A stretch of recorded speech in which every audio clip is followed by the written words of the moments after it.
I'll help you find what we need, Lana. Very well. Accession. I will begin a patrol pattern to ensure that no enemy forces report our position.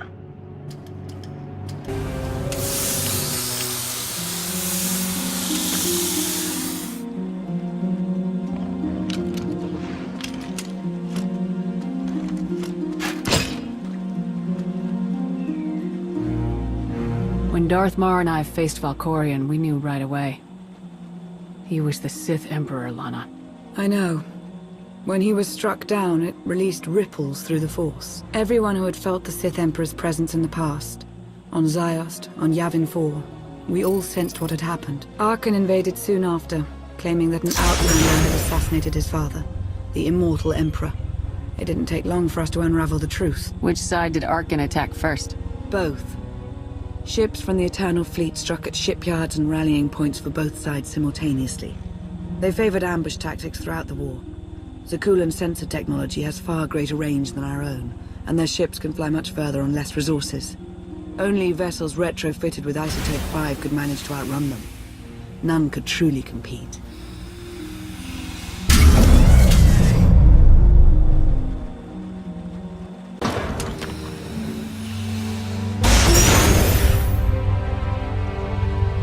How long did the Republic and the Empire manage to hold out? Within 3 months, the bulk of our naval forces were disabled or eliminated, and the Republic was in the same situation.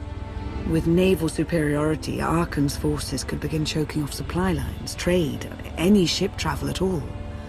The Eternal Fleet seemed to be everywhere at once. Coruscant and Dromund Kaas were blockaded by the end of the first year.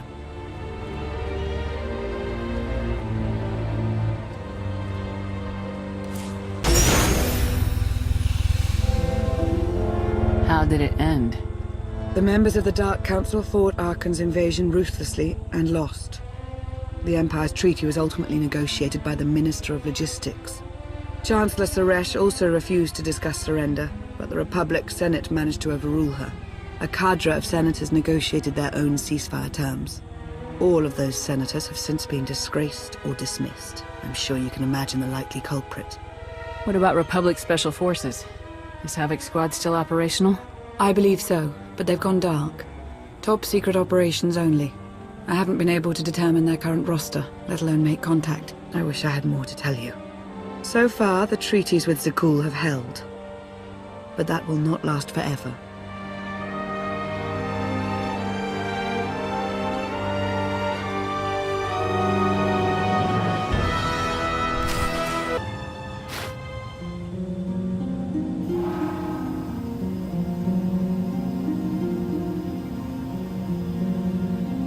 A freshwater spring. It should be safe for drinking.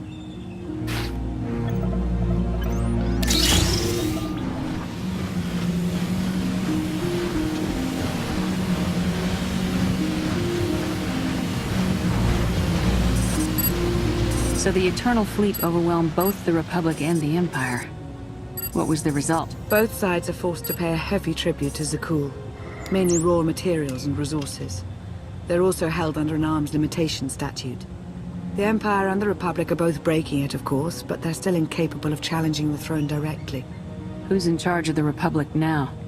Suresh reached the end of her term limits recently, but her replacement is a carefully selected puppet. She still runs things, even if she isn't officially the Chancellor anymore. And the Empire? Only one member of the Dark Council remained after the chaos. Darth Asina. She now rules as Empress of the Sith. Both sides see this only as an opportunity to eliminate one another at a time of weakness, instead of combining what strength they have.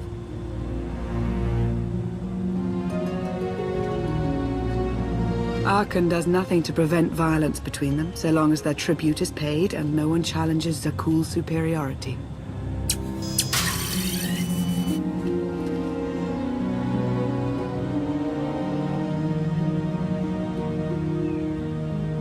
What does Arkan use the tribute for? Zakuul doesn't seem to need much. A question no one else seems to ask or answer, not in any detail. Zakuul's empire spans a sizable portion of wild space, but not enough to consume the resources they're acquiring. I've been working to learn the answer myself. Powerful Zakulan battle stations have been placed in orbit around key worlds to watch for possible uprisings. But there are no ongoing planetary occupations. The ships of the Eternal Fleet simply patrol at random, while the tribute paid to Zakul gradually chokes all economic potential. What about my team? My ship? I have allies looking for them as we speak. With all of the chaos of the last few years, though, it will take time to find them all. For now, we make do with ourselves, KOTFE, and HK. As long as you're here, there's nothing we can't handle. The feeling's mutual. It truly is a relief to see you again. Is that why you went to so much trouble to rescue me? Before you were captured, you accomplished things no one else dared to attempt. You changed the galaxy more than once, and if things have ever needed to change, now is the time.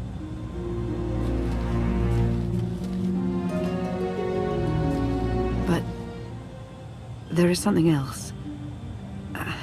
I've felt it since the moment I found you in Carbonite. There's a power in you. Something new. It's elusive, but I know it's there. I think you're right, Lana. I think the Emperor Valkorion is in my mind. What? After he died, there was a storm of energy. I barely even remember being thrown into the carbon freezing chamber. And then, while I was frozen, I saw things. Dreamed about him, about everything that happened while I was gone. It can't be. If he were controlling you, I'd know it. I certainly saw enough of it on Ziost.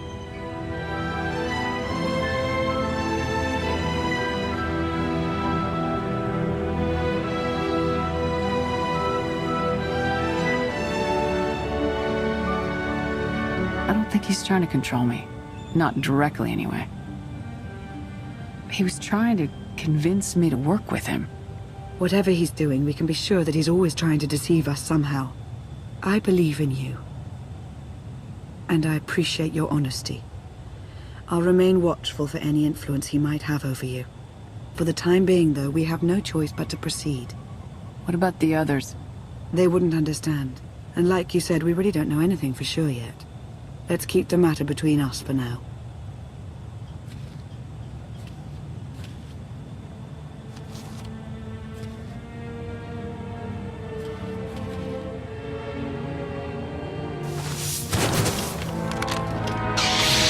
Salutation.